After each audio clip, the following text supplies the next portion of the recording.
But would work if they're Kick your fire. What's that? Kick your fire. Why? He doesn't know your style. Yes, he does. No, he doesn't. Really don't.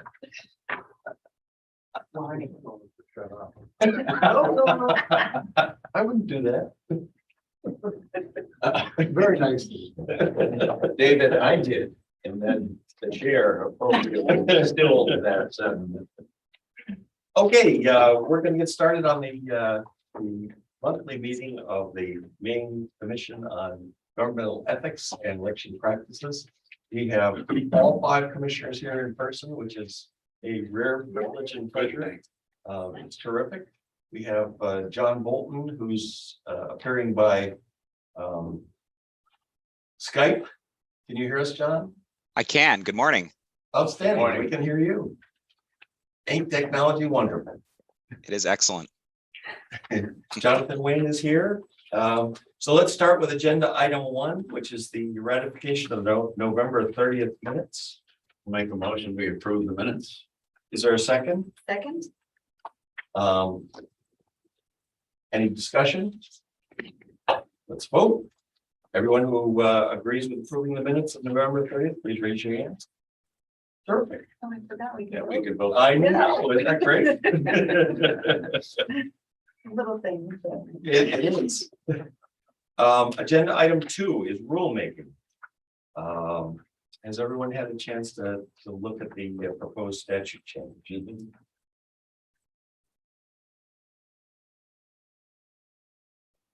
Yes. I just want to bring this up in the form of a question. I just want to make sure. It seemed to me, and I'll direct this to Jonathan. Yep.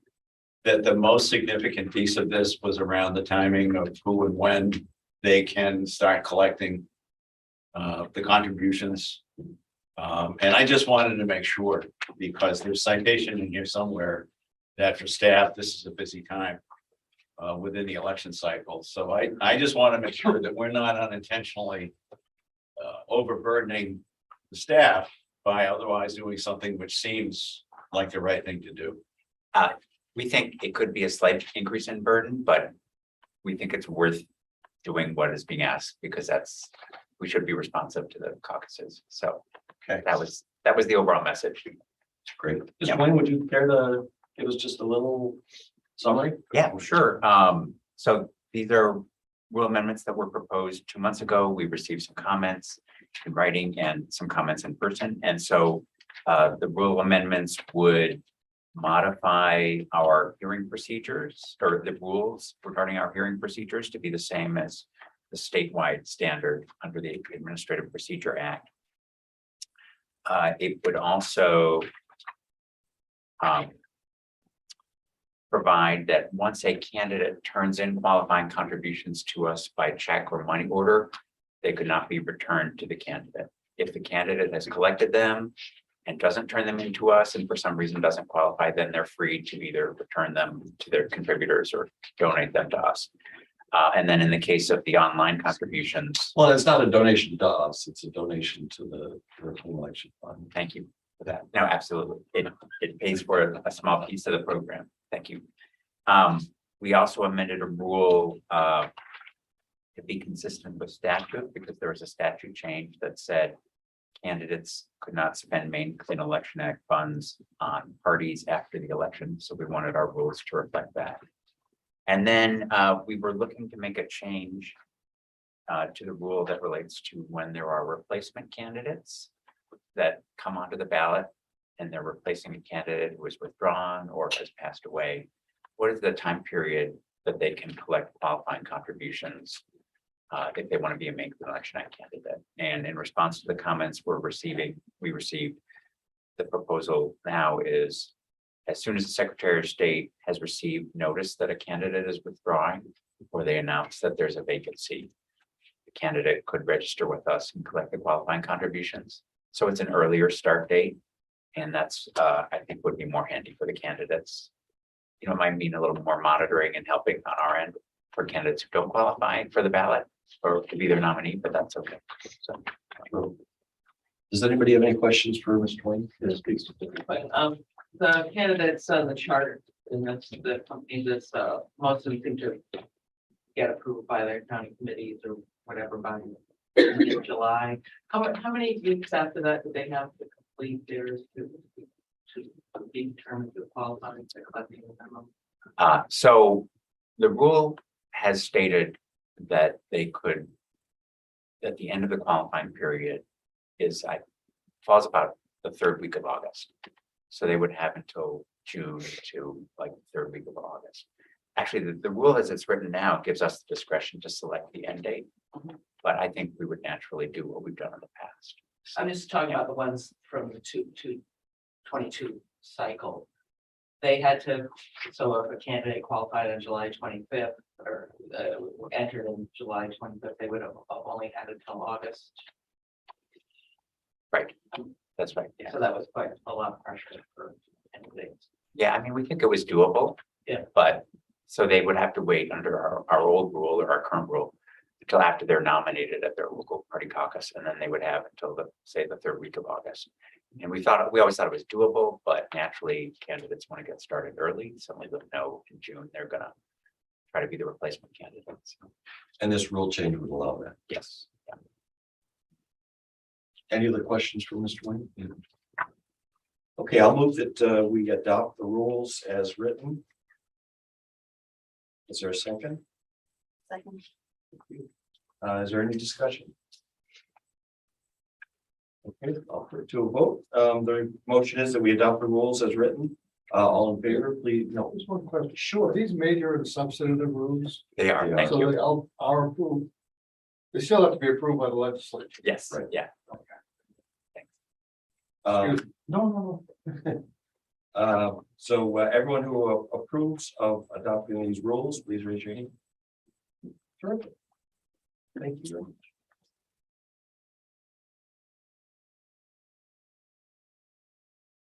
Okay, the next agenda item is agenda item 3, which is a proposed statute change for determining independent expenditures. Mr. Wayne, would you like to? Yeah, this, the commission has already given the legislature our bill for the next session. But this was an idea that came up at our last meeting. It's a suggestion from outside counsel. And this relates to when somebody has sent out a communication to the voters in the weeks before the election, and the communication refers to the candidate clearly, but the party that funded the communication wants to come forward and say, even though this candidate or official was mentioned, and even though they're running for office, we weren't trying to influence their election. And so this is not an independent expenditure. And the suggestion that we were trying to reflect in the statute proposal is that the initial decision would be made by us, the staff. And then we post it to the website. And then if anyone disagreed with it, then they could ask for an appeal and it would come before you. So it's intended to be more efficient and timely than waiting for your next meeting. I have one note in the middle of the paragraph 2. It says there's a sentence, the commission may gather any additional evidence it determines relevant and material, and shall, and there's an extra.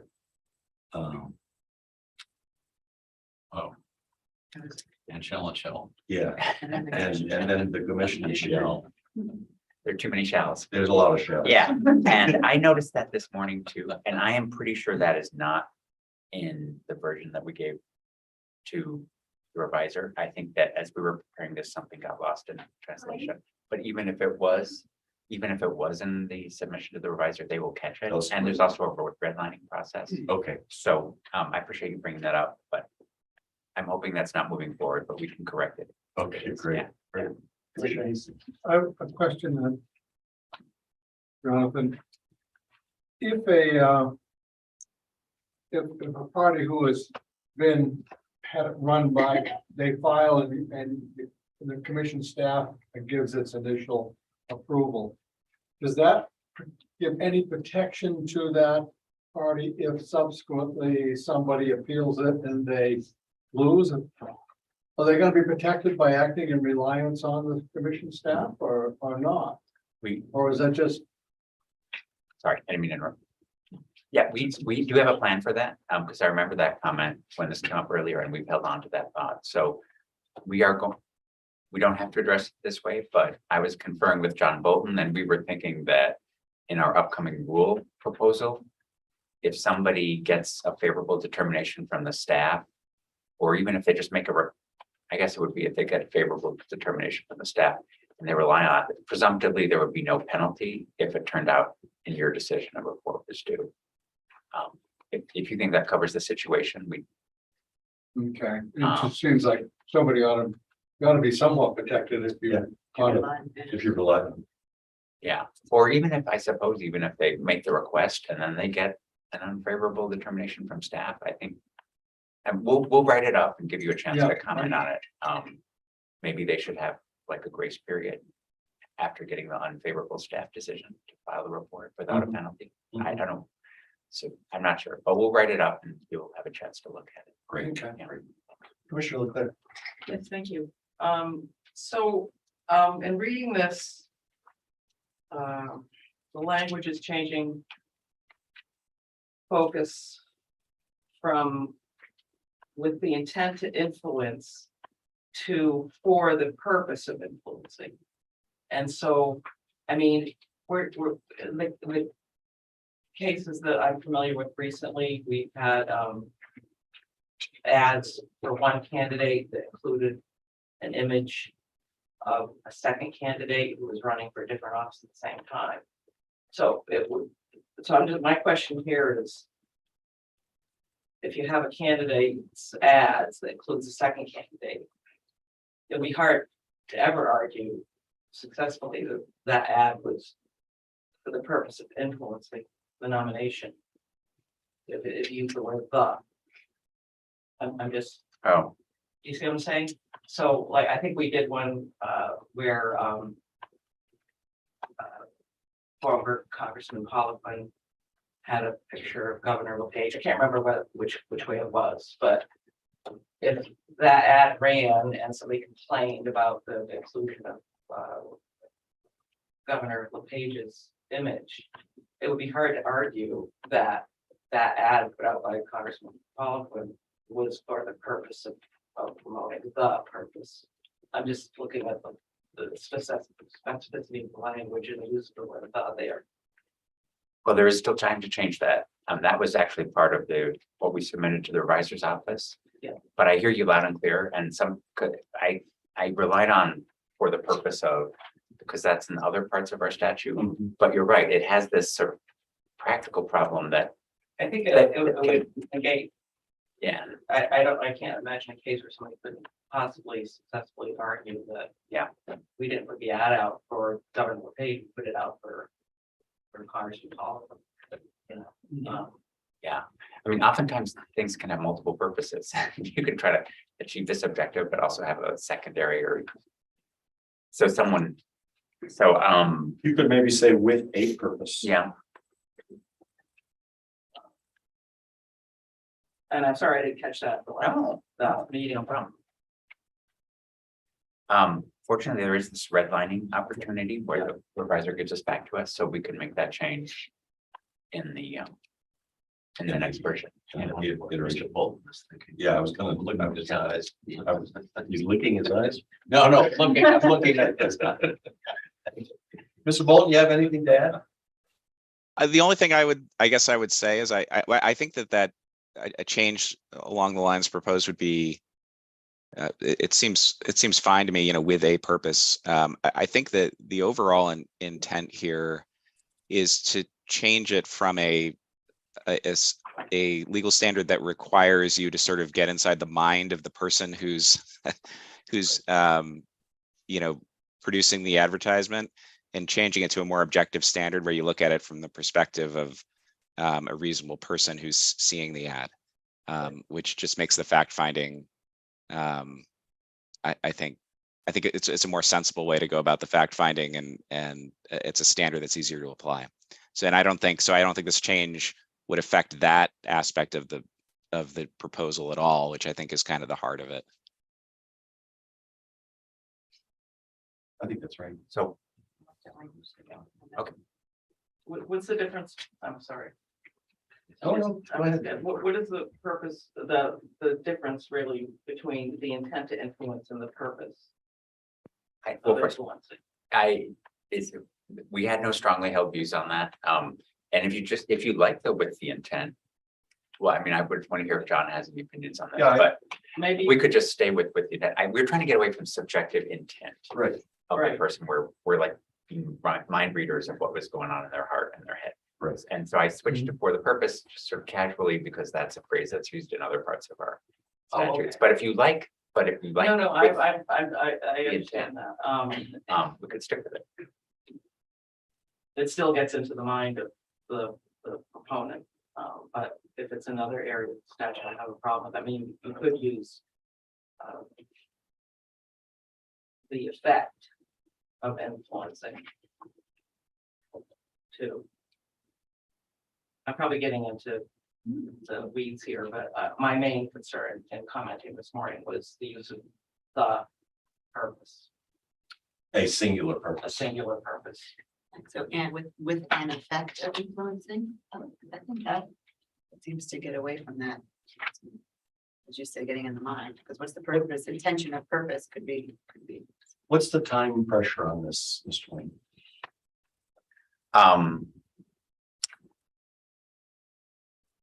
If we put it off and we do some wordsmithing between now and the next meeting, is that gonna get it in on time? No, say, You can please, tell us the truth. I say guess I would no. say no. I guess I would say no. Yeah, I mean, yeah. the revisor's office will want it back. And also I'd like to get it printed before the committee. Yep, yep. I mean, as a group, it's hard to work with the whole group. I don't know if I can work with one commissioner on this, or I could do that. Yep. John has a comment. Mr. Bolton? I just wanted to just make the point, I think, for the purpose of influencing, standing by itself, I think, there's still that element of subjective intent, but I think the way it's clarified further down in the statute, where it says, in order to make this determination, the commission shall consider whether the language and other elements of the communication would lead a reasonable person to conclude, that the communication was for the purpose. I think that does flip it to an objective test. The statute is basically saying the way you are going to determine whether it's for the purpose of influencing is looking at it objectively and looking how a reasonable person would perceive it, not necessarily what's in the mind of the person producing the advertisement. So I think that element is in the statute. I mean, perhaps it could be clarified even more, but the way I would envision this being actually implemented is that this would be an objective inquiry where you're looking at how it affects, or how it would affect a reasonable person.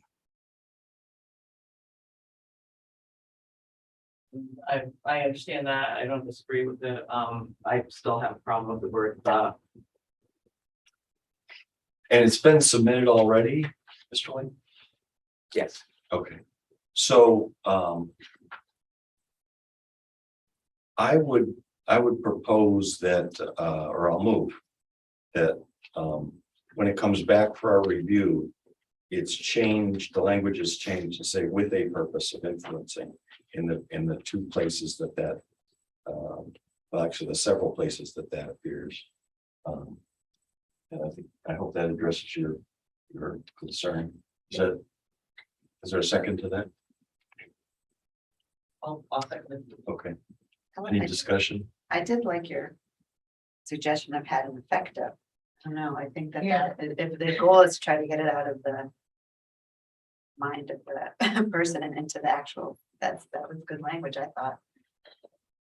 And I understand what Mr. Bolton is saying, but I still would rather the language be clear. So, Mr. Wayne? I do think we have, the revisers will want to get it back. They will want to print the bill, but the PLA committee is always willing to entertain amendments, proposed amendments to, for an agency bill. So I could bring this back in January to you with different language. And if you want to go that route. Yeah. Or, Well, so it's been submitted, Yeah. so we could vote to review the bill in January. the one we get back from the reviser. Yes, Yeah, I think that's feasible. I think they're not really too worried about it. So, yeah, I think that would probably work out fine. Okay. Yeah. So I think I would amend my motion to have it be that when this comes back to us, that we get a chance to review it with some specific language in January.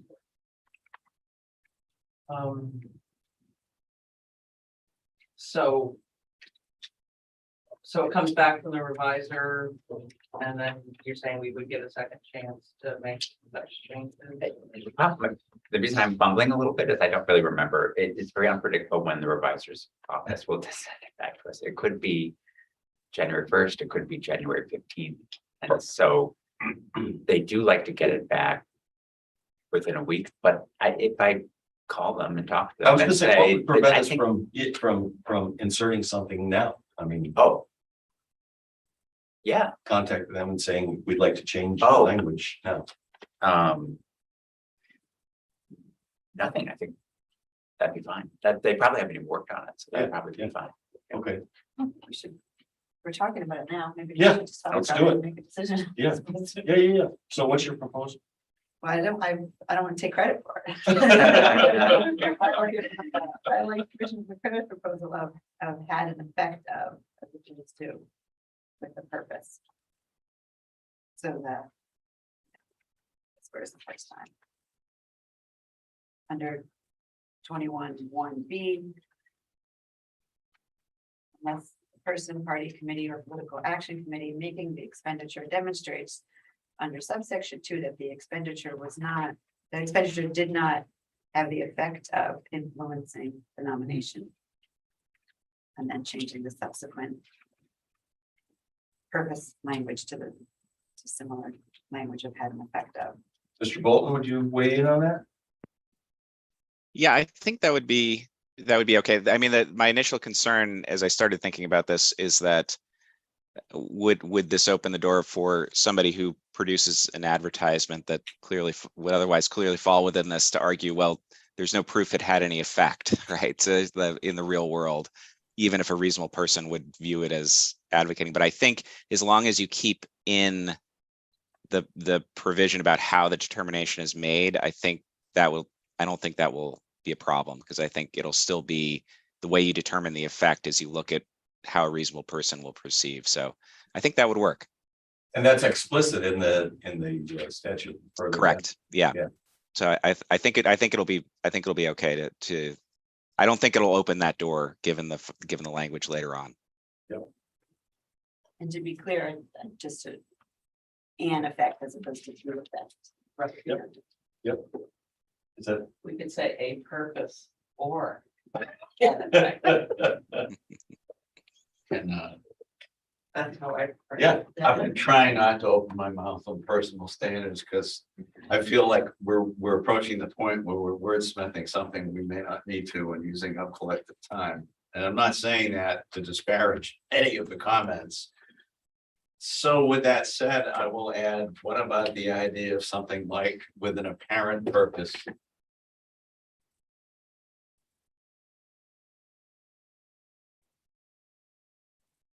Just throw it out as an alternative. Commissioner Leclerc, It's thudding, which is fine. Yeah, it's good.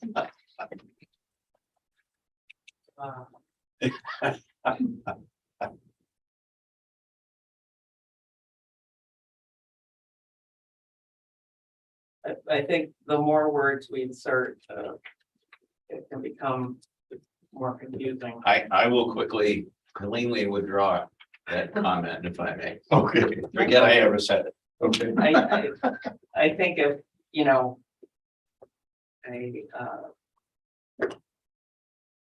an effect.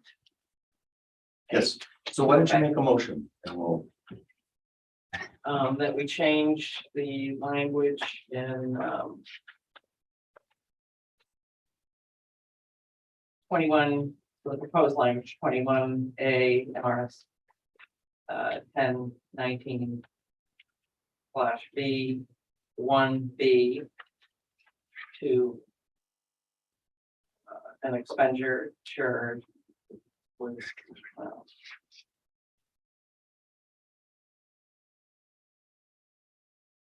I would say for the purpose, the purpose or a purpose or effect of influencing the nomination, How about did not have, did not have.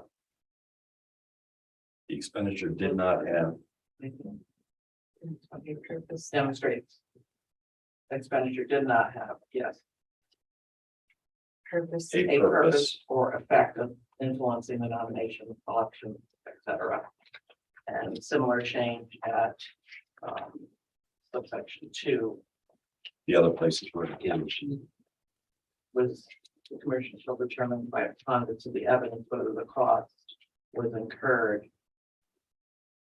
with a purpose or effect of influencing the nomination. Mr. Bolton, My only slight concern, I think, is whether in the first time for the purpose of, we're changing for the purpose of influencing appears, do we want to require the producer of the advertisement to make a certification about the effect as opposed to the purpose? I guess I just throwing it out there whether they need to be the same the first time it appears and the second time it appears, because the commission, obviously what the commission is going to determine doesn't necessarily have to be the same thing that gets certified to the commission.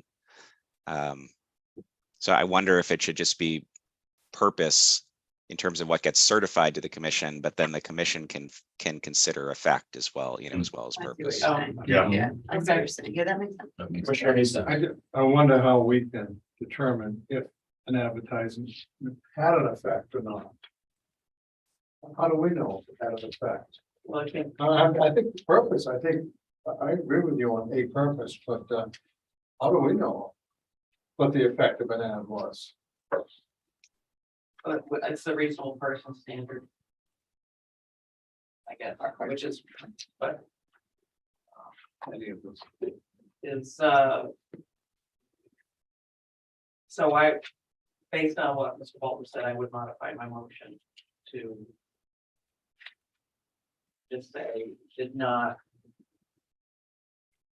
have a purpose of influencing the nomination. If they, In paragraph B. Yeah.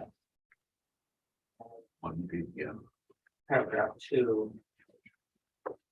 Which shall determine whether the cost was incurred for the purpose or had the effect of influencing the nomination. And this will be sent to the revisers and they could come back with an opinion on that language. I'm assuming that we would be. Yeah, this might be beyond what they Oh, would okay. probably accept our suggestion. Regardless, so I would contact them right away. They'll either say, you're too late, or yes, that's fine, and then, Go back, Sam. but then in the redlining, that, I think that would easily be able to, I'd be able to hit that in the redlining, so, yeah. I will offer a second to the motion, changing the word to A and 1-2, excuse me. Just want to make sure of this. In 1B. And to a purpose or had the effect of in paragraph 2. And effect. Yes, thank you. Just to make absolutely sure everybody knows what we're talking about, let's go through it one more time. Okay, the motion is that in paragraph under 21A M.R.S. 1019B 1B, the underlying language would be changed to that the expenditure did not was not the purpose of influencing a purpose of influencing the nomination election and defeated a candidate. And under paragraph 2, middle of the paragraph, the commission shall determine by preponderance of the evidence whether the cost was incurred for a purpose of influencing or affecting the nomination, election of the speaker, the candidate.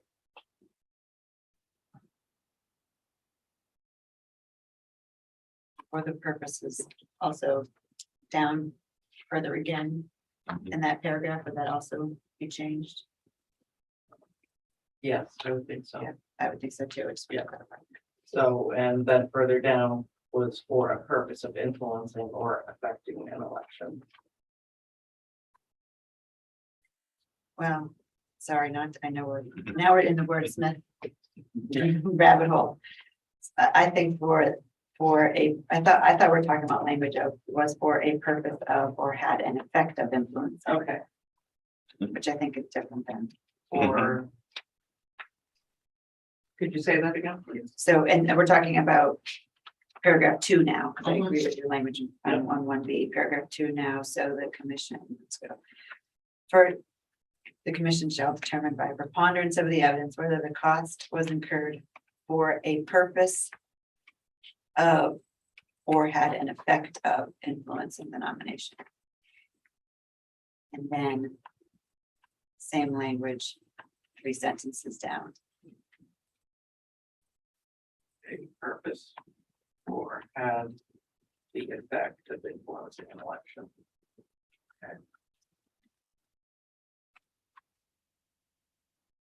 Mr. Chair, could I add something? You may. Thank you. I realized that my comment before may not have been entirely clear because I was talking about paragraph 2. So I think that where I was saying where it, you know, we shouldn't be talking about effect potentially, but just talking about purpose of influencing was where the first time it appears in paragraph 2 or subpart 2, talking about the statement that has to be filed with the commission, and my concern about requiring somebody to certify to the effect of something. I do think in B though, in 1B, it should probably, in terms of the showing that the PAC or person party committee has to make, I would suggest that it should probably be the same, their burden to make a showing. The showing should be the same thing that the commission has to determine, in other words. So Right. I think the language in B and in the second time for the purpose of influencing appears in 2 should be the same, if that Right. makes sense. I think you're right. I understand now. I think you're right. I think the language is changed 4 times total. Uh, And we're suggesting a change to 1, 3, and 4. That. That's right. Right? Yep, yep. And then for 2, It's with A, change to A instead of Yes. was not incurred with a. Mr. Wayne says he has. I think I got it. I think I got it. You do? Yes. How about you? Oh. Repeating? Oh, no, well, I don't know. No, I mean, I got the concept. I mean, 1B.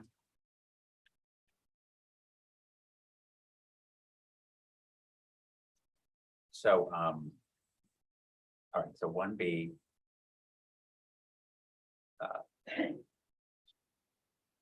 1B, I think, would say that the expenditure did not have the purpose or effect of influencing the nomination. Is that Yeah. correct? Yeah. And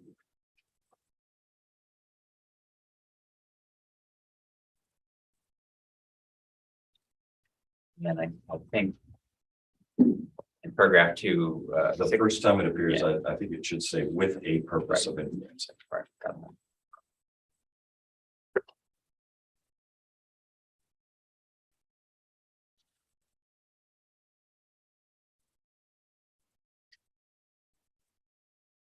And then the commission shall determine by preponderance of the evidence whether the cost was incurred for a purpose of influencing or had an effect of influencing.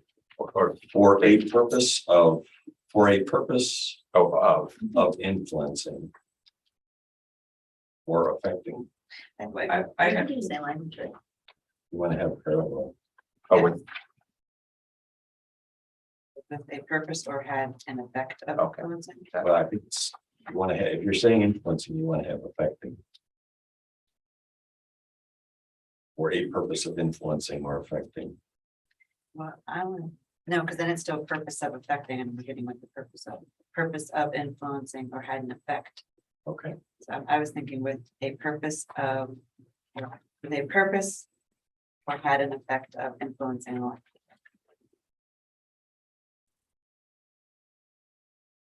Purpose of influencing or had the effect of influencing. Mhm. I got that. Okay, Got it. Yep. In both places of it. so that's the motion. Is there a second? Second, I'll second. Okay. Is there further discussion? All right, let's have a vote. Everyone who agrees to make these modifications to this statutory proposed, please raise your hand. Okay. Thank you for your help. Thank you, Commissioner McCray. Thank you, Commissioner. Okay, moving on to agenda item 4, a request for a waiver of late filing penalty for the Honorable Matthea Daughtry. Would you like to come up and?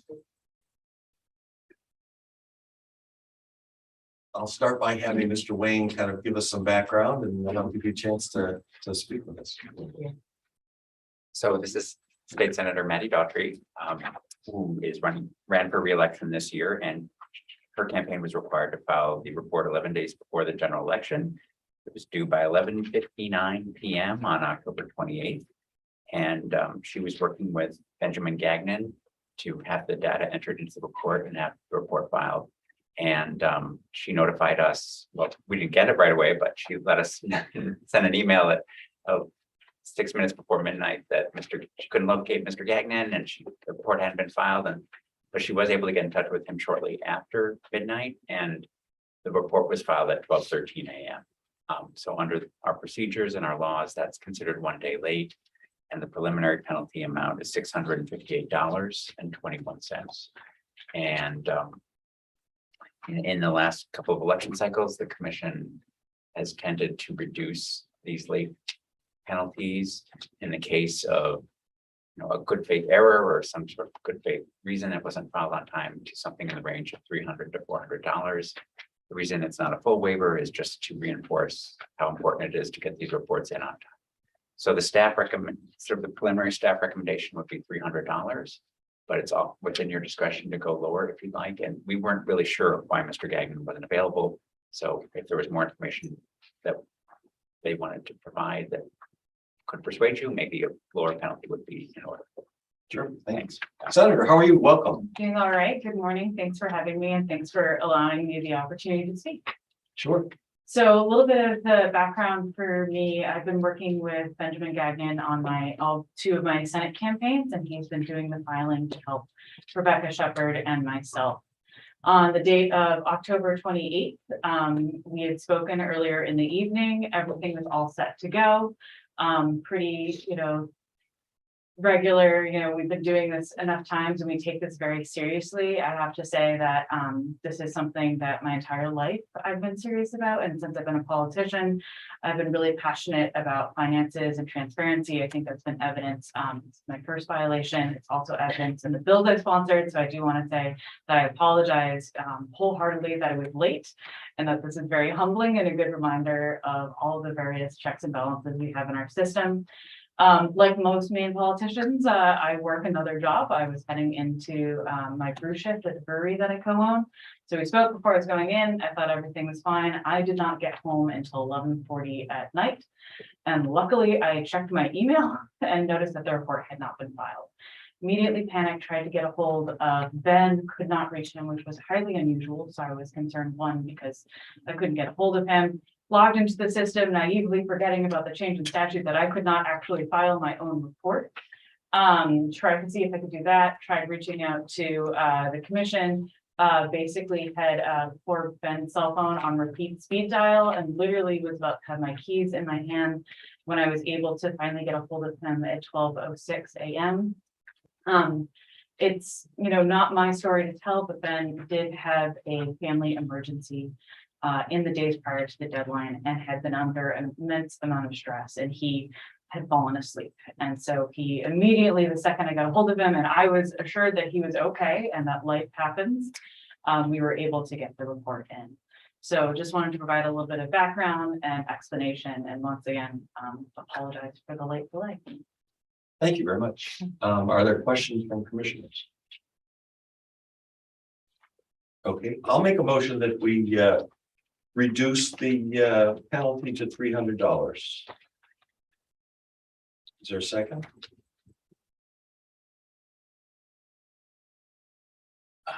Okay. So that motion failed for lack of a second. And does anybody else have a motion? I'll make the motion that we reduce the penalty to $150. Basing that motion on the fact that it was filed. The fact that the candidate made efforts, seeing right it wasn't filed, tried to do it, and that it was filed only 13 minutes after the deadline. So I think that there needs to be a penalty imposed to reinforce the importance of these filings, but 13 minutes late, the reduction is to show there was limited harm to the public in the 13 minutes. Second. Okay. Is there any discussion? Commissioner Hastings. Ms. Blaine,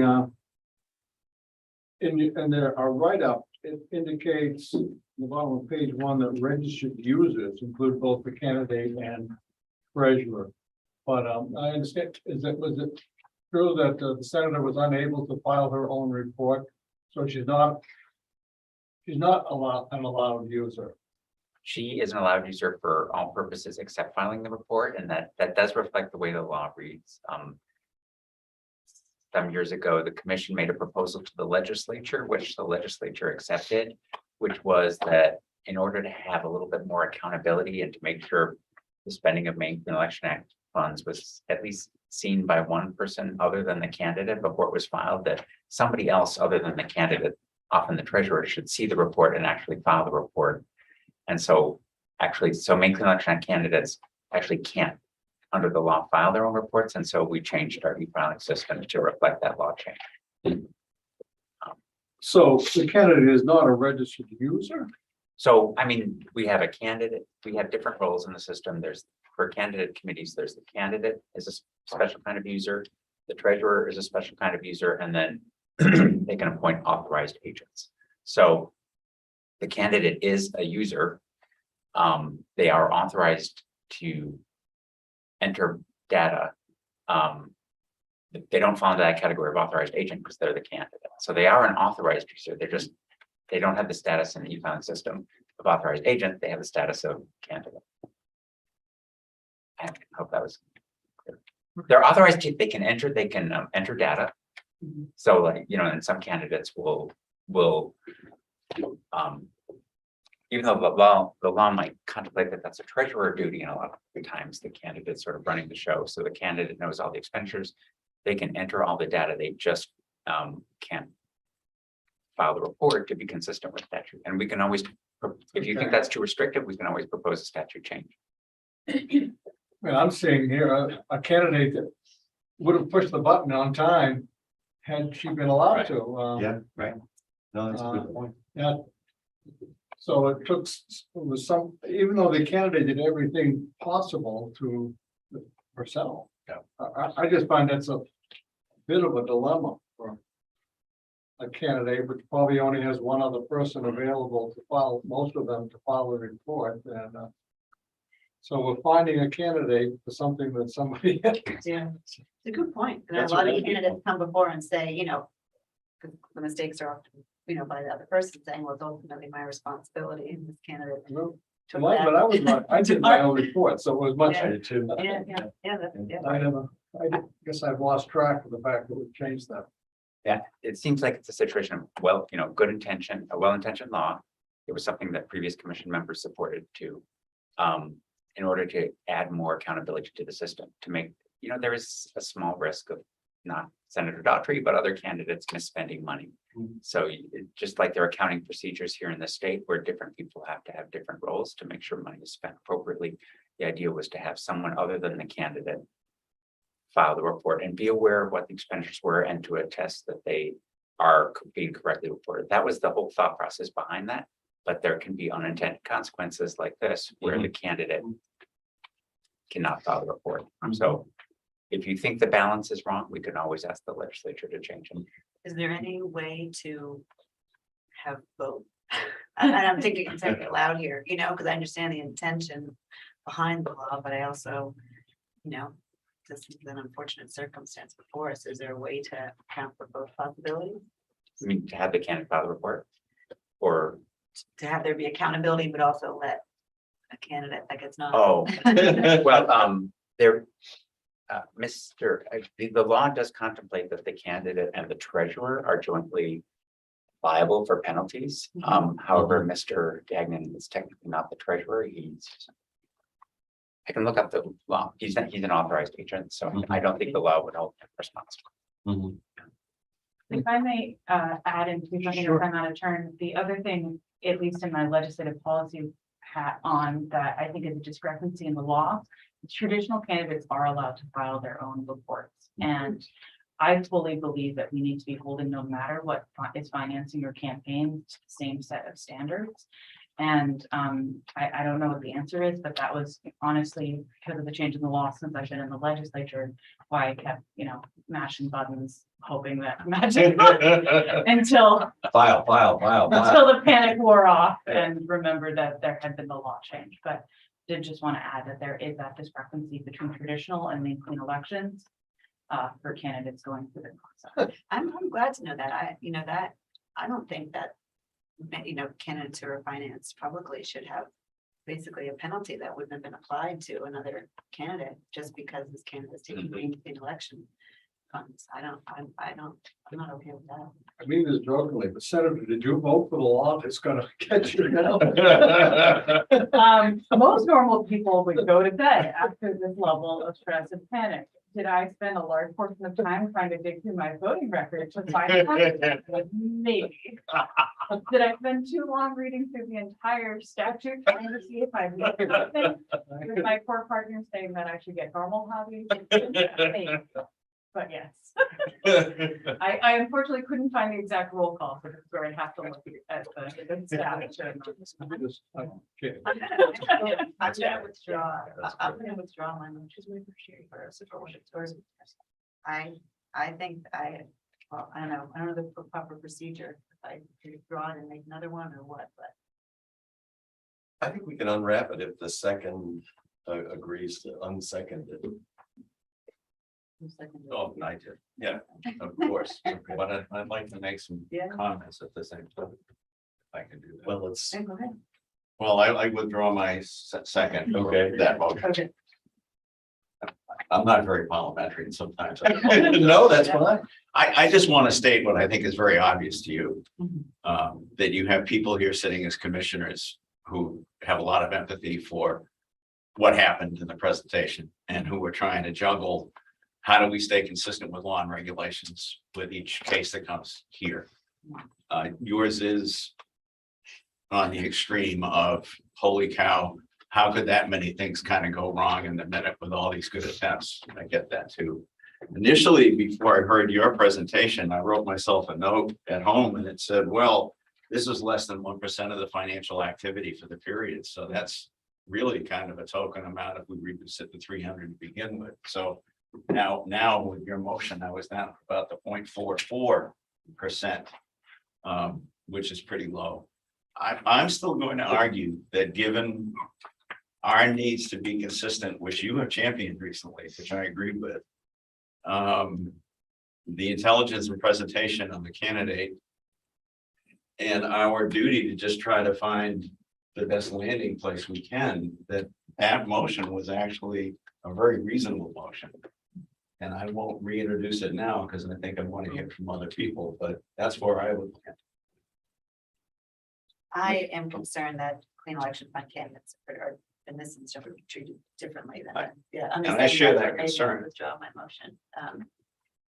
I think that's an effect of the law, clearly unintended effect, but. I mean, there, Yeah. I think there, I mean, I wasn't here, or maybe I was, I don't remember, when that law was put in place, but it seems to me there is some logic to the idea of having public funds, given out for elections, more rigorously protected. I don't think it's an unreasonable idea that the commission would in some way try to put a heightened sense of responsibility or heightened responsibility on the expenditure and reporting of public funds. So I kind of agree with Commissioner Marble that I thought This is kind of. motion was with, you know, did both things. And I, you know. I guess that's all I can say.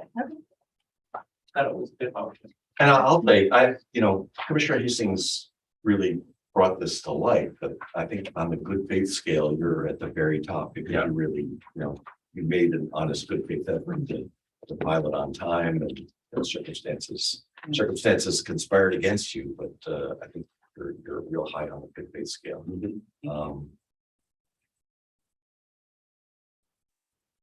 Did you have something else? No. Okay. Waiting for you. You Waiting for a go motion.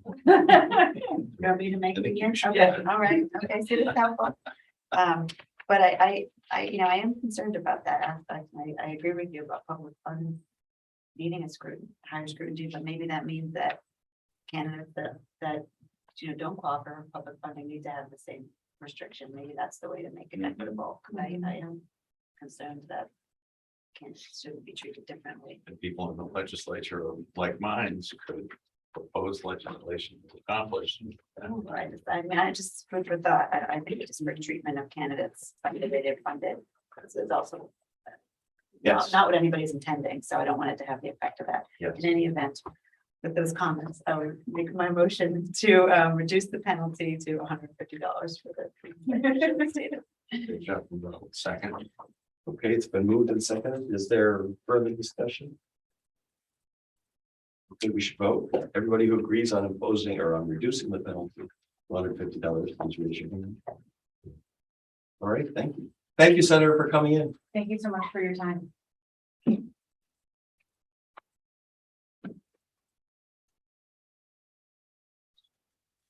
Okay, let's move on to agenda item 5. This is a request for a waiver of late filing penalty by Steve Lafreniere.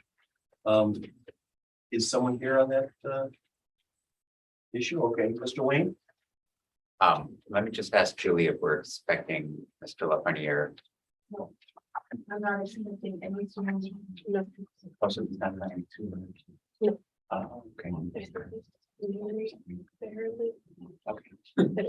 Yeah, no, I'm sorry. Oh, right. Yeah. So Richard, we don't have anyone. Okay, great. Anyone, the respondents on this. All right. Thank you. So on October 14th, Stephen Lafreniere and Joy Oaks, they made an expenditure of $2,478 for signs to influence the governor's election. And 2/3 of the signs were to support Governor LePage's election, and 1/3 of the signs were to oppose Janet Mills. Because they were engaging in this kind of candidate advocacy, they were supposed to file a financial report with us and an independent expenditure report within 2 days by October 16th. And so we got word of the signs. We sent them correspondence that said a report is due. Ms. Oaks filed the report on November 7th, which was 22 days late. They also engaged in efforts to put some sort of fix onto the signs that said who paid for them. So we sent them the standard correspondence that said there's a preliminary penalty of $1,090 that is owed for not filing the independent expenditure report on time. And we got a request for a waiver from their attorney. And the attorney explains they are not involved in politics. They were acting on their own without coordinating with the candidates. They were spending their own money, and they just didn't know that a financial report was required because they're not people who are engaged in organized politics. So this is a little bit unusual for us because most of the people who owe us reports are sort of on our radar screen. They're registered with us as committees or as candidates. So we send them educational materials to try to let them know what their responsibilities are. But obviously we can't do it for every single person in Maine who might want to put up campaign signs. So although, for candidates, we typically recommend a late filing penalty in the range of 300 to 400. For PACs, it's at least 750, but in light of the fact that this is something that they might not have known about, and they wouldn't receive any kind of messages from us about a filing responsibility, we were recommending for this one and the next matter, penalty of $200. So a waiver down. Are there questions for Mr. Wayne? Yes, Commissioner. Oh. Go ahead. This is not a frequent thing that happens, so. No, it's not. Commissioner Ruff, Just my memory and clarification, I just wanted to make sure. There was no statement on the signs themselves about who had authorized or paid for them, correct? That's correct. Was that then corrected or did? Yes. It was corrected. Yes, it was. Okay, thank you. Any other questions? Okay, I'll make a motion that for the late filing report, that we reduce the fine or the penalty to $200. Second, Is there discussion? Okay, let's have a vote. All in favor of reducing the fine or the penalty? The fine. it's either that or a penalty. Right. Just raise your hand. Terrific. Okay. The second issue is the lack of the required statements on the signs. And I would move that we impose no penalty because that was remedied as soon as the problem was brought to their attention. Second, Is there discussion about that? Okay, let's have a vote. All in favor of imposing no penalty for that? Perfect.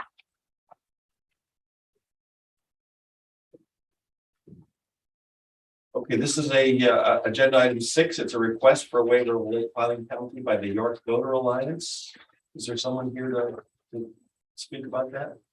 No, he passed along his comments and the staff recommendation to me. Okay, great. Mr. Wayne. So this is an association of people in York County that occasionally get involved in candidate elections. They did some fundraising amongst themselves and they were able to pull together $764 approximately, and they paid that for signs that state Mills for Me. And the signs did state York Citizens Alliance on the signs. They were not aware that an independent expenditure report was due. There's a letter from their leader attesting to that.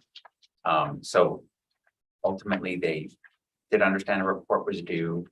They filed it on November 14th, which is 44 days late. So the preliminary penalty is $672.61. And so our recommendation would be to take the same action as you did with the last time. Are there questions for Mr. Wayne? Ms. Burke, did you have anything to add with the Mr. Chase? He is traveling to, excuse me, he's traveling to be with families for the holidays. Otherwise he would have been here, but so he was very sorry and he was very grateful for the staff's recommendation and how much it was recommended we lower the penalty. So. Sure.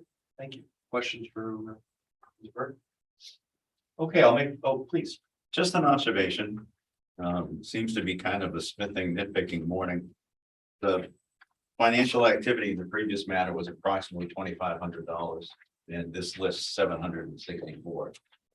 I'm thinking we're trying to be proportionate. The only similarity is with two entities that really didn't know and weren't triggered by the system to know that they had to do something. So I will agree in reducing the penalty, but maybe reducing it even more.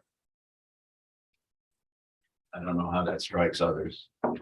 I think the two things are very parallel. I think the violation was, the actual violation was exactly the same in both cases. Agreed. So to me, I think we need to be consistent. Okay. That's just my thought. Anybody else have? It's no hard to know consistency is a percentage, it's a dollar amount. Right. I think Right. both have to do the thing. Right, right. And I think, yeah, you can get yourself into a real rabbit hole by That's true. confounding the two. So I'll make a motion that we reduce the penalty to $200 for the late filing violation. Is there a second? I'll second. Okay. Is there a discussion? Just to. It's $50 more than last one. No, same. It's the same. Yeah. Oh, I'm sorry. I was confused. We did 150 for Right, instead of. okay. I withdraw my request to anything to say. Allow her to approve it. Any other discussion? Okay, it's been moved and seconded that we reduce the fine to $200. Let's have a vote. Everyone who agrees with that, please raise your hand. Terrific. The second issue is that the signs didn't initially have a disclaimer on them. But it was, as soon as it was brought to Mr. Chase's attention, it was remedied. So I would move that we impose no fine for that. Is there a second? Second. Is there discussion? All in favor, raise your hands. Okay, thank you.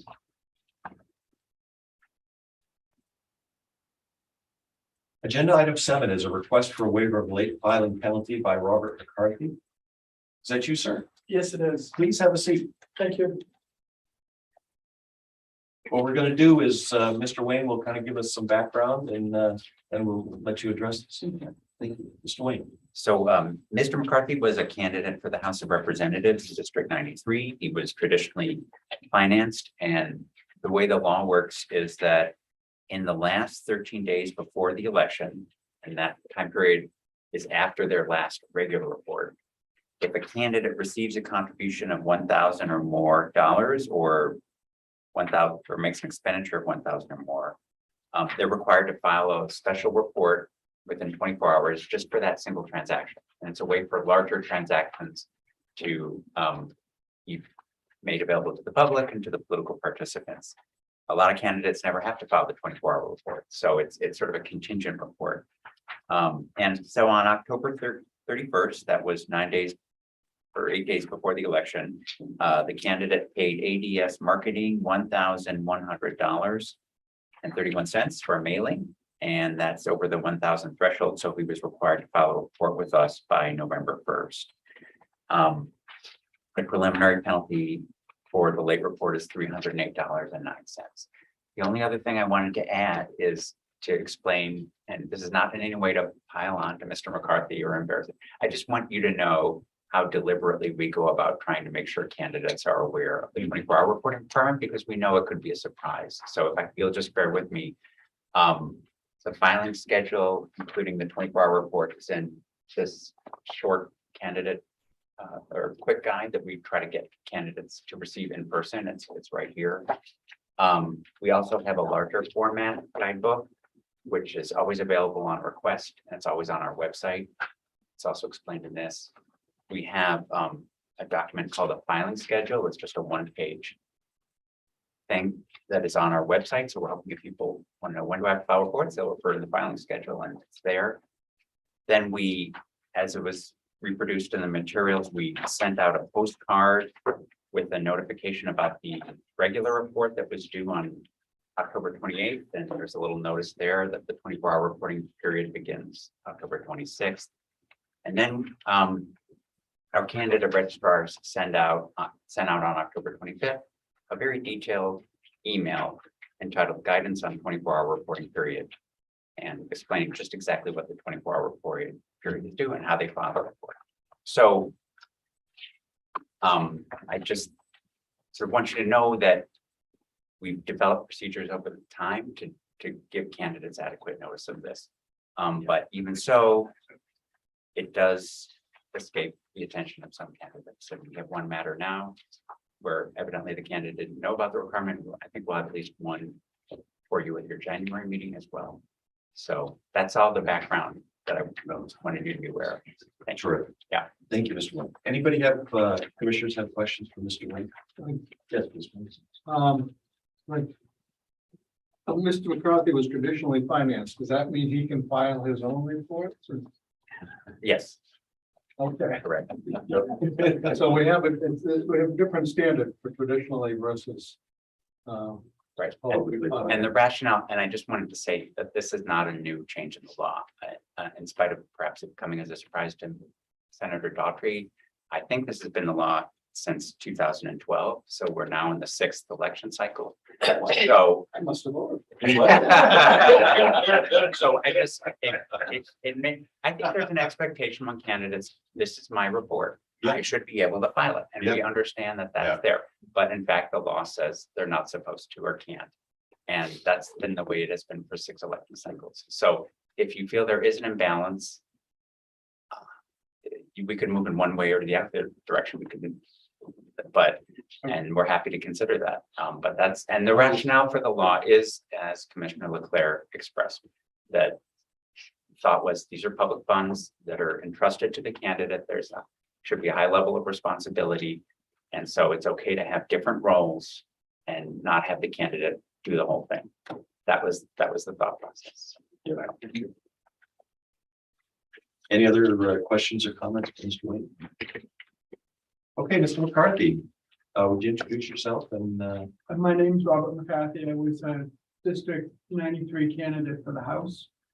This was my first state campaign. I was on my own. I did it all by myself. At the time, I was unaware of this. I was a little overwhelmed at that point in the campaign, doing everything myself. I was unemployed, looking for a job. I have, I'm also a city councilor in Lewiston, so I have those responsibilities. I'm on the finance committee, I have those responsibilities. I was just newly elected to chairman of the Auburn Lewiston Airport, which is has some serious issues that I was dragging my attention away from there. And, knocking on doors. I sent out 400 and some odd letters to constituents. And I'm a caretaker for a disabled spouse. So at the time, I just missed it. I didn't even know it was needed. And when I went to file the reason why it was so late is I went to file my final campaign. And it popped up, red flag, oh, you missed this deadline, bang, bang, bang. So it was just a honest mistake. It really had no bearing on the campaign. I get slotted. And so. that happens? That happens. Yes, it does. It was, it was. So no. So anyway, that's the situation I'm in right now. Okay. Commissioners have any questions or comments for Mr. McCarthy? Yes, please. Just 2 things. The humorous one is just to make sure you know that if you run for the state senate, you can get slaughtered in multiple towns in the same district. No, not in my district. Right, It's only Boston. That's right. Okay. Rural. I want to ask this question very neutrally. My take is you do not remember getting the email that's referenced in the packet that explains very clearly what you had to do. I remember seeing the email saying I had to file the 26th, and I just saw that. I knew I had to file that. I didn't read further. It's my own mistake. Okay. I was totally unaware of it. And I apologize. I think that's all I can do. Any other questions or comments for Mr. McCarthy? I'll just ask one. This looks like a mail card. Is that what this is? Yes, that's That's intended to remind them about the regular report that all candidates have to file, which is the 11-day pre-general report, but because we have their attention and we're sending them US mail, we put a little notation in there that the 24-hour reporting period is gonna begin soon. Do you remember getting that or? I remember the orange card. I had it on my refrigerator, but the headline is the 26th report. It's not, and I didn't read the whole thing. I mean, it's just my mistake. You got a little overwhelmed. Yes. All right, so I'll make a motion that we reduce the penalty to $300. Is there a second? Second. Okay. It's been moved and seconded that we reduce the penalty to $300. Is there discussion? It's one of those mornings. I just, I'm hung up on a reduction of like $8 or something. I'm with you on the sentiment. I know what we're trying to do. The number I had in my head was 200, and maybe I should have said that earlier, but I just want to say that to the rest of you just for consideration. Any other discussion?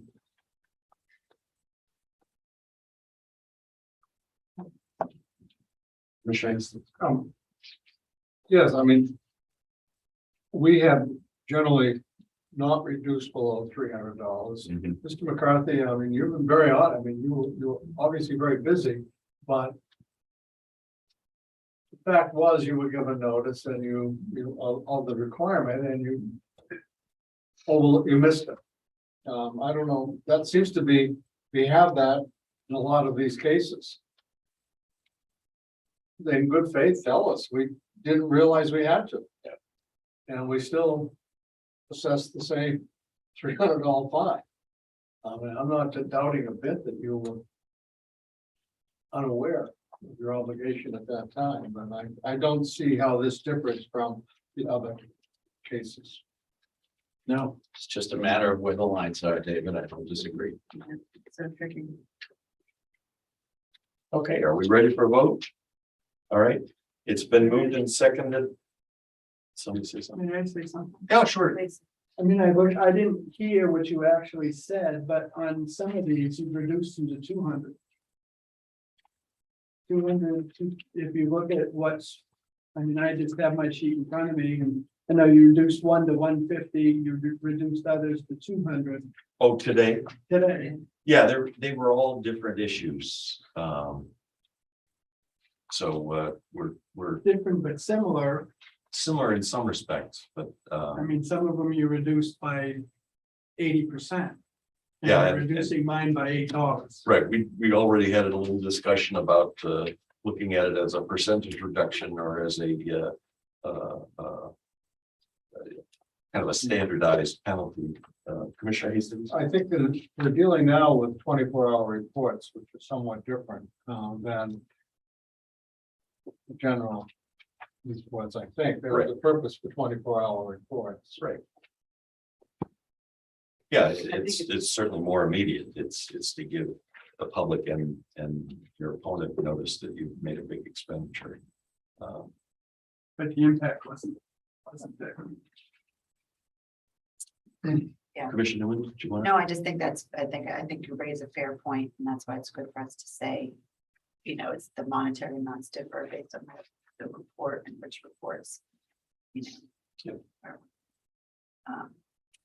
the 24-hour report is really important one coming on to an election. You know, it's difficult. $300 is a lot of money, and as you say, it's difficult. It is. Are we ready for a vote? Okay, it's been moved and seconded that the penalty be reduced to $300. All in favor, raise your hand. Okay, terrific. And thank you for coming in and thank you for your candor. We appreciate it. Mr. Chair, Yes. could we go out of order so that the person here for number 9 Oh, of doesn't have to course. wait through number 8? It escaped my attention that we had a few matters here that no one was coming for. Oh, sure. Thank you. Are you here for the Androscoggin County Democrat Committee? Yes. Okay, great. if you care to take a seat, we'll deal with agenda item 9, which is a request for a waiver of late filing penalty by the Androscoggin County Democratic Committee. So the party committees that are organized at the county level and the town level are a little different. They only have to file a report with us if they either raise or spend at least $1,500. So there are a lot of party committees that we know about, and they might even have be sort of entities in our database, our e-filing system, but they don't necessarily have to file any reports. So the way we give them notice of the reports is every year or two, the state party sends us the contact information for the treasurers and the chairs and the officers of these local parties. And then during the election year, we send out US mail notices saying you may have to file a report if you spent more than 1,500. And we hope those mail notices will trigger them to contact us and communicate with us. If they tell us, if we hear from them that they have to file reports because they're over the 1,500 threshold, we will assign them reports in our system so that they start getting email reminders. But unless we know that, then we figure they may be in the majority of these committees that never have to file any reports with us. So that's all backdrop.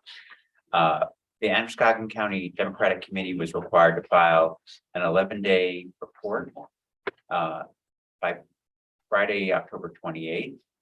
They filed it 3 days late on the following Monday, and the preliminary penalty is $99.94.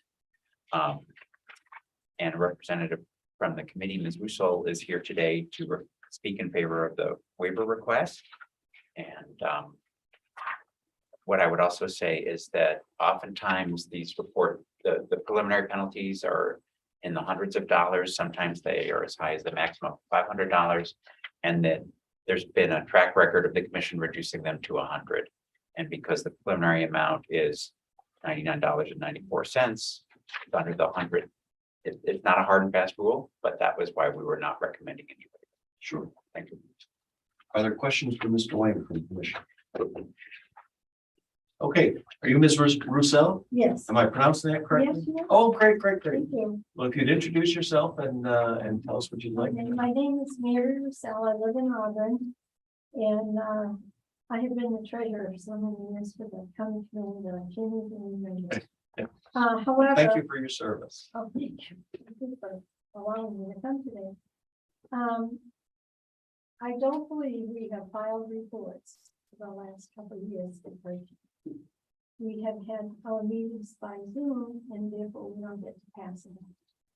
So anyways, when I got the postcard, I did my homework, and we indeed do not raise and spend anywhere near that amount. So I sent an email saying, this is to inform you that the Androscoggin County Democratic Committee did not raise or spend $1,500 in the first 6 months of 2022. Therefore, I will not be filing a 2022 semi-annual campaign finance report. Now, is my recollection in the past that I thought we got reminder notices through the year, but it's my understanding that if we don't file an initial report, then we don't get any reminder notices. I don't know if I'm correct on that or not. Just a couple quick points. The report that ultimately was filed said that the committee had received $1,665 in contributions. So that's why we did believe and do believe that report was filed and was required, and Ms. Russo can comment on that.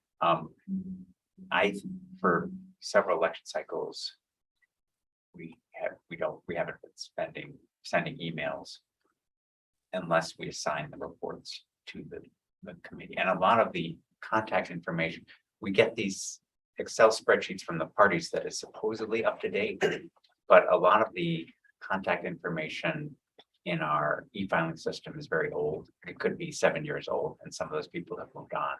So that's another practical reason we don't rely primarily on the e-filing system to send reminders. it's been a long time. I don't know. It's been a long time since we sent emails to all committees because our contact information is old. And also it creates, it can create alarm for the party committees to get an automated email that says you may owe a report, and it can cause a lot of confusion. And somehow the postcard system seems to have been better along those lines. So, So we're sending postcards to all the committees instead of emails. correct. Yeah, And the postcard says you might, under these circumstances, you right. will require a report. That's, yeah, and that's the blue postcard that she. Okay, May I add something? please. And I'm not sure I'm understanding what you were discussing, but this is the initial report for January 1 to June 3. That's the only notice that I got. Am I correct? I mean, I did send, there was another mass postcard mailing that went out to the mailing addresses sent to me by the state party committees. I checked what I mailed, and Ms. Russell was on my list of postcards that went out. I mean, that, I'm not saying I don't believe you didn't get it, I just know, I sent Trying to it. clarify my head. Yeah, so I think, Is that a different postcard than the blue one? yes. Okay. So I did send one out for this report because I knew there would be a number of party committees that hadn't had the file yet in 2022 and that would need to file this one because they had finally crossed that $1,500 threshold. Yeah. So she didn't get any automatic email reminders because there was no report set up for her in the system yet to trigger those. Right. And it just sounds like the postcard that I sent didn't arrive, unfortunately. So I think that's what we're looking at. So, the other thing that I pointed out in my letter was that, I have filed all community reports timely, other than this one. And my other question is that it says 3 days late. But there was a weekend in there, so I'm curious as to why weekend days would count. Just curious. Statute, I believe, says calendar days. We've always counted weekends or holidays when a report is late because they have access to file at any time. Unfortunately, it's not business days. Right. Yeah. Right. Unless it specifically says business Yeah. days. I It's understand. usually- Yeah, no, Thank fair you for point. explaining that to me. Sure. Do commissioners have any questions for Ms. Russell? Okay. Thank you for coming. We really appreciate it. I'll make a motion that we do not reduce the penalty of $99.94 and that penalty is imposed. Second. Is there discussion? Okay, let's have a vote. All in favor, raise your hand. Okay, terrific. Thank you for coming in. Thank you. We appreciate it. It always helps to hear, directly what happened. So Yeah. thank you. Thank you very much. Now, I just have one quick question. Yeah, sure. Do I pay it personally? Does it county pay The committee can pay it. it? Okay, and I can mail it? I brought it. I'll send you, yes, I'll send you a letter about it and you can. Okay, thank you very much. Thank you. Thank you. Have a nice holiday, everybody. Thank you. But just to be clear, the penalties against the committee, not against. Yeah, Well, Right. but this has never happened before, so I think. Right. No, that's a great question. It is the committee. Terrific question. I think you should charge them all 10% more than their fare to cover your expenses for coming here. He wants you to be arrested. And maybe you won't. Thank you. Thank you for coming. Agenda item 8 is a request for a waiver of late filing penalties by the Aroostook County Republican Committee. And do we have anybody on Zoom or? no, do you mind if I jump in? I'm sorry, I just got an email that I haven't even had a chance to tell you yet. Yeah, well, let me preface it. We Yes. tried our best. The letter was written by the chair of the committee, John Shaw, but we tried our best to notify Melissa Richardson, who was actually responsible for filing the reports about the meeting. Emma sent her an email notice, or, an email communication saying Sure. it's on for today's date. Yeah. The staff also sent the usual US mail notice to her, but Emma can fill you in on the latest. I've just had a history of having difficulty contacting Melissa. The address that the notice to interested parties went to was the address she sent me just a few weeks ago, is her updated mailing address. She's claiming she did not receive it. I had not heard from her, so I emailed her yesterday asking if she was planning on attending. She lives in Aroostook County, if she would like to attend via Zoom. She was not aware there was a meeting today. She said she received no notice. I sent her the link to the agenda so she could see the materials. I asked her, essentially, are you still comfortable with the commission hearing this issue today? We're not aware. To which she responded, she does not know because she does not know if she is supposed to be here, and she and her son are now sick with influenza A. So I'm just gonna put that up there. Okay, thank you. So we have no objection if you want to put this on. And we have no objection if you want to consider it. She was, she shared that she had COVID during part of it. There are 2 late reports. She did manage to file the regularly scheduled report on 9 days late. This was on a Sunday, November 6th. But when Emma talked with her on the next day, on Monday the 7th, about the 24-hour report that was late, she said, I had COVID and I can't go into my office to file the report. And Emma felt, that she was obviously sick. So she was sick around that time, but we don't quite, I would have to say from my perspective, we don't quite know how that interfered with her ability. So if you want to, have an opportunity to hear more facts along those lines, you could put it off. On the other hand, we think the reduction to $220 from $620 is a reasonable outcome, our staff. But we know you need to have, you want to have all the relevant facts. So however you want to handle it is fine. Please. Easy question. Was there any request to put this off a month or anything by the party? No. Well, did her email suggest anything like that? Or it sounds like it's not really very clear whether she. Yeah. She said, I'm not sure because I don't know if I'm supposed to be there. She might not know she did. Yeah, I think the facts as we know them, I think, are relatively clear in this case as far as what happened. But I also don't want her to feel that she wasn't able to fully participate. I don't know what the odds are of her participating, even if we set it back. So I move that we postpone this until the next meeting. I'd like to give the person the opportunity to be heard by the commission. Right. And I agree. Yeah. So it's been moved and seconded that we delay this until the next meeting. Is there any discussion? Okay, let's have a vote. Everybody who would like to delay this to the next meeting, please raise your. Okay, great. Thank you. And if you could let her know that that we're doing that in order to hear from her. And she's welcome to interact anyhow she wants. She can write a letter. She can send it to Zoom. yeah. Yeah, thank you. The last item we have is not on the agenda, but it's a kind of a follow-up from the last couple of meetings. It's a written decision regarding the American Leadership Committee, the Maine Political Action Committee. Did everybody have a chance to review that? Yes. I don't have a hard copy of it. I reviewed it on my phone. Yes. I'm the same. I don't have a hard, are there hard cards? We can get some. Would you like? I can use Sure, it too. yeah, absolutely. So let's take a 5-minute break.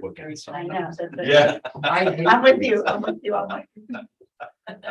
Do we know when the commission meeting in January? I don't think we've set a date. Yeah, I was gonna ask.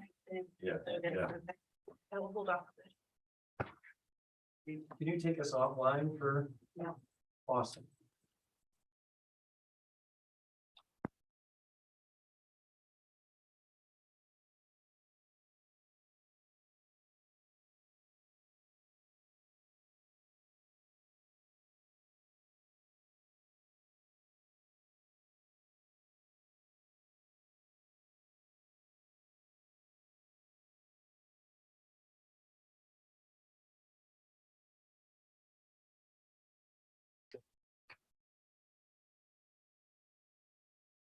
Are we there? Well Yes, done. we are. Thank you. Perfect. Mr. Bolton, can you hear us? You're muted. I can hear you, yes.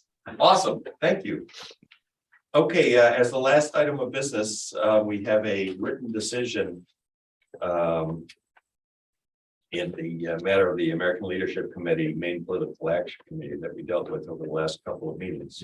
Has everybody had a chance to review it? Yes. Yeah. We have two options. You can either, well, we have many options, but the two options to get this done are that you can vote to empower me to sign it, or we can all sign it. First of all, is there any discussion about the written decision?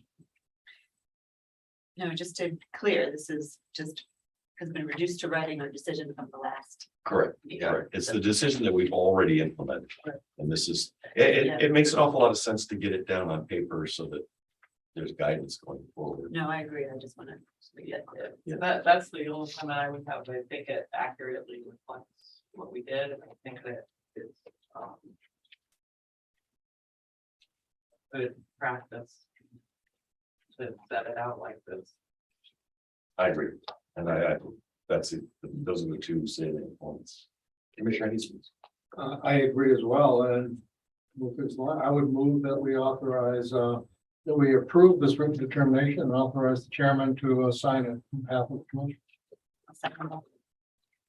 Okay, is there further discussion?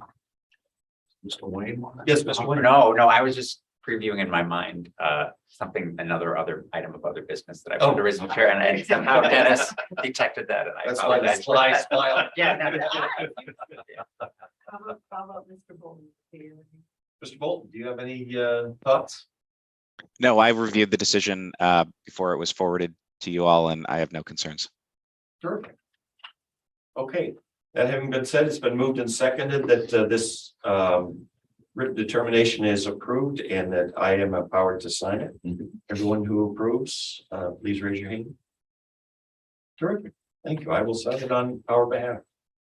And there's another matter of new business. I just wanted to mention on the whole, having seen another discussion of penalties, how penalties should be assessed against Kent. I just wanted to give you an opportunity to give us any other feedback on this that you'd like. So this is not really a long-standing tradition, but in 2018 and 2020, and now this year, when a candidate files a report late, we have, as staff, have tried to stay within kind of a narrow range, 300 to 400. And if somebody has an awfully good reason, we will go down below 300, but it has to be pretty good. So I can see, having listened to more discussion, you might want a wider range. You might want 250 to 400, either because 300 just seems awfully steep as a presumptive penalty, or there just isn't a lot of leeway. I just want to say, like, we have practices developed that we've been sticking to, but it's not written in stone. And, I'm sensing among some of the commissioners more, wanting to acknowledge circumstances and good faith effort that maybe should bring it below 300. And we can adapt to that if you want, but I just sort of want to know, is the status quo in terms of what we recommend working okay for you, or do you want us to use more discretion on our part and possibly come up with lower penalties? It kind of reflected what the previous commissioners wanted, and if that's different, we'll change. So that's all I want to say. From my perspective, I think what you're doing is exactly right, and it's incredibly helpful. And I think you can tell that the commission doesn't mind varying from that in a specific circumstance. And I think that's how it should be. I think you should be, as the staff should be, kind of taking the large view and helping keep us consistent, and that once we hear all the evidence, it's up to us to decide whether to vary from that, as long as it doesn't hurt your feelings. Never. Yeah, never. I think it's working really well. Commissioner Murphy. I want you to know from me personally, how much I respect the collective work you've all been doing and how helpful it is. I want you to also know from my own point of view, no matter what you did to maybe tweak what we've been doing, you'd always hear from me twice a meeting, something different. So going down to 200 or making it 420 or whatever, you're still gonna have me rambling through the dark earth trying to find something that's perfect. And I know it isn't. I think that there are enough differences in every single situation, although there are trends, but there are enough differences that there's no program of consequences that's gonna fit everybody. I think the conversations have been respectful to all involved. I think that they have been helpful. I think they've informed me in the process. And I just don't think you should take anything that we have been doing or saying as a cry to do something radically different from what you have been. I think it's been very healthy. Commissioner, Yes, I first I want to say I appreciated, I mean, I always appreciate your memos, but I clear that you've made an effort now to do the, history and the memos of previous Right. penalties, and I found that extremely helpful. Including what the initial penalty was, so we can see. So I agree, the other commissioner sentiments. As you all know, I struggle to try to, as you said, I like what you said about the dark road or whatever. Because I struggle with consistency with respect to number versus a percentage of the expenditure. And sometimes I do think that 300 is a lot of money. $9 is a lot of money that, with respect to the percentage of the expenditure, that can be too high. But I don't think that you need to do anything different necessarily, but I'll just say from I'm saying you need to do a better job of advocating yourself. well, and I'm personally trying to think in my own mind about how to make it both consistent, and fair, but also consistent as well as fair. Yep. And anyway, so that's just something I'm thinking in my own mind. I'm wondering if, and again, I think that we need to be consistent, but also these are individualized issues, and so I don't want us to, get rid of the trees for the forest. Maybe that's the metaphor there. So anyway, so I'm kind of thinking in my own mind of if there's a way of if it's below the percentages as much of the expenditure, maybe that's leading to reduction, and maybe I don't know, but that's just where I'm coming from. That's a long answer to your question of I think what you're doing. It's great and appreciative. are there any other thoughts? I'd be curious So I to think- hear my other commissioners' thoughts on it. Yeah, I think from our perspective, from my perspective, I think march on. Okay, that's I think that, the range that the staff is using right now leaves us with an area that we can respond to individual stories. And I think if the commission went any lower with its recommendations than it has been, we will have less room to listen to the individual stories and respond to them. So that's my problem.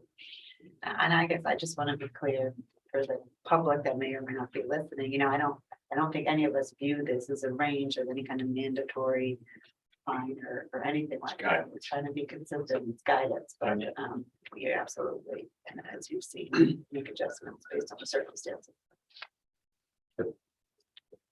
Thank you. So is that, No, that's clear. and thanks I for bringing appreciate it up. I mean, Yeah. I appreciate that. It's nice that you're working so hard to accommodate what the commission wants to do. Thanks. And I just want to say, on some of these memos, I'm increasingly not having any involvement. All the. That's all the awesome. registrars write the memos. So the That's credit awesome. on good writing goes to them. And then Yeah. Martha Courier has been taking more of a leading role and giving them the final approval. Well, So that's so really it's great. it's a team effort. It's not my Yeah. memo. And we appreciate So it. that's really great. Yeah. And we really appreciate it. All right. Would anybody like to, oh, please? One of meeting dates going forward. Yeah. Should go. Is it going to be the third Wednesday of every month or? And I just want to point out, I'm gonna be traveling on the 18th of January. Me too. We had been doing the last. We have been doing Yeah. the last. Yeah, this is Yeah. just because of, Well, if we do the last, that's different. What is it gonna be? 23rd. That would be the 25th of January, the Yes. 22nd of February. 29th of March. That's my birthday. wow, nice. Oh, Happy well, birthday. in Fun way to advance. celebrate. Remember that? Go bring cup. That's right. 29 or? That's right. I'm trying to find out. I'm trying to- You're right. Well, That's been the last. Yeah. What's that? Just for this. Yeah, because of the holiday. I would not be able to attend on the 25th of January. The 28th. Do you want to send out an email, John? Am I looking at the, oh, I'm sorry. I will, yeah, that's school vacation week, I think the 22nd, and I may be doing some college visits with my Oh, son, great. so. Yeah. That's a difficult week for two in February. So, You know, we could adjourn the meeting and then discuss this. okay. I move to adjourn. Is there a second? Can I offer one Second. very important observation first? You may. How much I admire Mr. Bolton's seasonal tie color, his choice. Thank you very much. Thank you very much. Unintentional, but That's a hardcore honesty tie. Red is the. honesty. Look at- Wow, look at- really? Great minds, right? it actually was a Christmas present, so I guess it's, it all comes Okay. full circle. Outstanding. All right, it's been moved that we adjourn. Is there a second? Sure. All right, that's not debatable. So everyone who would like to adjourn, please raise your hand. Terrific. Thank you all. And now we can discuss